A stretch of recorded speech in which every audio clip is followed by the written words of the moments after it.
Dan untuk mengulas lebih jauh terkait bioaftur, saat ini telah hadir di studio CNBC Indonesia, Direktur Utama PT Kilang Pertamina Internasional, Taufik Aditya Warman. Selamat pagi, Pak Taufik, selamat tahun baru, salam sehat untuk Anda. Selamat pagi, Pak Mas Bram, selamat tahun baru.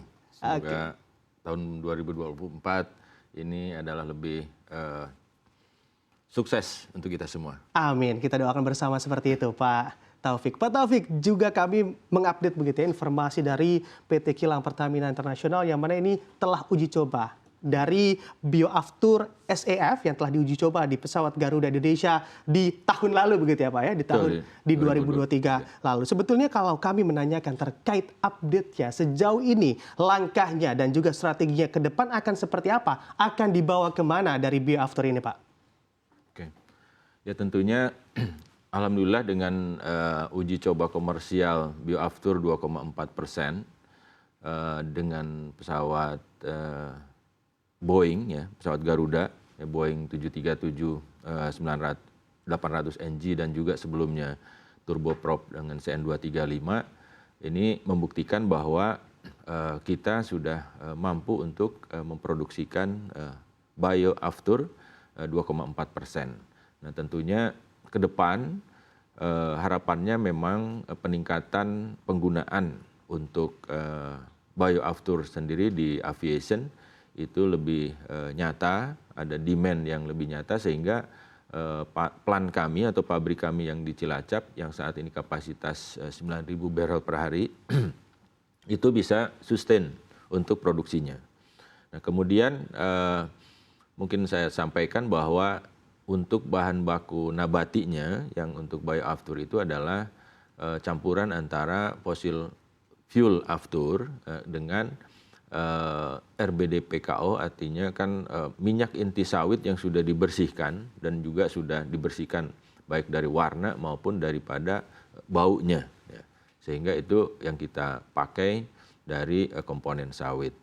Nah tentunya ke depan harapan kami adalah bahwa sejak uji coba ini komersialisasinya langkah berikutnya melalui anak usaha Pertamina, rekan kami di Patra Niaga, bagaimana memasarkan produk ataupun potensi produk SAF 2,4 ini lebih luas, bukan hanya ke domestik tetapi juga mungkin nantinya ke orientasi ekspor.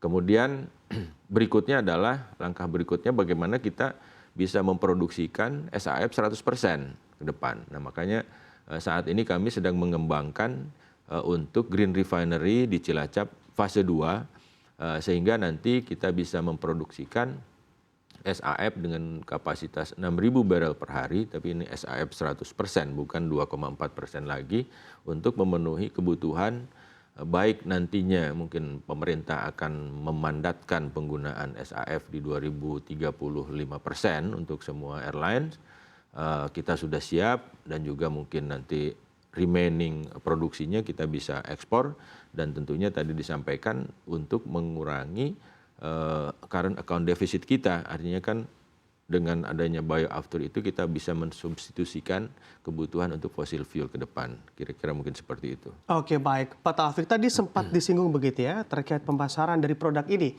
Walaupun memang bukan job desk dari Pertamina Kilang atau Kilang Pertamina Internasional, tapi ada di Patra Niaga. Boleh juga dibocorkan kepada kami sebetulnya kapan sih akan dipasarkan dari produk SAF 2,4 ini Pak Taufik?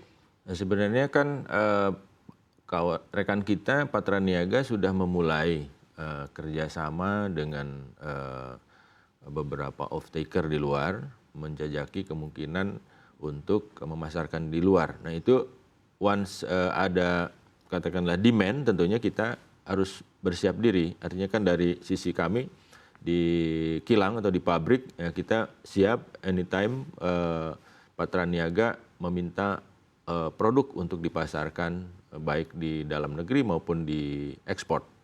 Kira-kira demikian. Oke, untuk produksinya hingga sejauh ini terkhusus bioaftur SAF di 2,4 ini sudah berapa banyak di kilang? Kapasitas plan kita 9.000 barrel per hari untuk bisa memproduksikan SAF 2,4%. Kalau 9.000 barrel per hari ya kali 159 liter kira-kira mungkin hampir 14.000 ya, 14.000 kiloliter ya, per hari. Itu yang kita bisa produksikan. Artinya kan secara infrastruktur, plan, kita sudah bisa dengan harapannya memang kalau ada kontrak jangka panjang katanya untuk pemasaran, ya kita juga bisa men-secure dari sisi feedstocknya. Nah, karena feedstock kita sekarang kan masih mix antara fossil fuel yang kita ambil import dan juga minyak domestik, kemudian ada yang dari crude palm oil producer yang untuk bisa mendapatkan RBDPKO. Oke, di tahun 2024 ini Pak Taufik, adakah target yang mana untuk berkaitan dengan produksi dari bioaftur yang Anda miliki? Target kita tentunya untuk 2024 harus adanya off-taker lah. Artinya off-taker untuk lebih merealisasikan dari uji komersial yang dengan penerbangan, itu harus step berikutnya bagaimana penggunaan 2,4% itu secara menyeluruh di Indonesia. Misalkan, karena kan saat ini kebutuhan dari kebutuhan aftur 21 juta barrel per tahun itu kan dengan 2,4% kan kita bisa kontribusi tuh untuk mengurangi komponen impor daripada crude oil gitulah. Oke, baik. Pak Taufik, bicara terkait jenis BBM yang digunakan dalam bioaftur dan kiranya juga untuk kadar BBM, kalau secara spesifik lagi dijelaskan seperti apa sih Pak? Kalau dari sisi kadar BBM, bioaftur 2,4% itu adalah bahan bakar nabati, ya.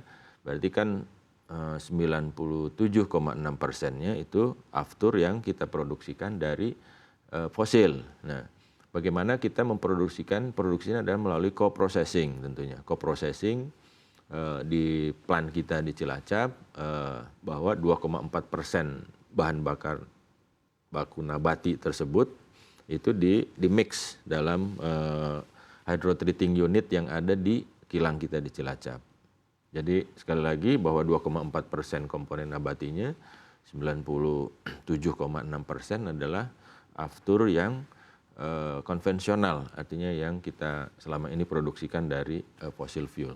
Oke, baik. Pak Taufik, kalau saat ini yang mana untuk kadarnya masih 2,4% dan targetnya di angka 100%. Dari time frame waktunya ini berapa lama bisa ditempuh hingga 100% di bioaftur ini Pak Taufik? Nah, dari sisi pabrik, kita saat ini sedang mengembangkan untuk bisa memproduksikan 100% bioaftur. Rencananya di 2026 bisa on stream. Bisa on stream 2026. Dan bahan bakunya pun nanti bisa multiple feedstock. Itu bukan hanya dari crude palm oil, tetapi kita sekarang ini untuk juga ada flexibility dari used cooking oil, kemudian juga dari animal fat, itu salah satu multiple feedstock yang kita desain dalam plan di Green Refinery Fase 2 Cilacap.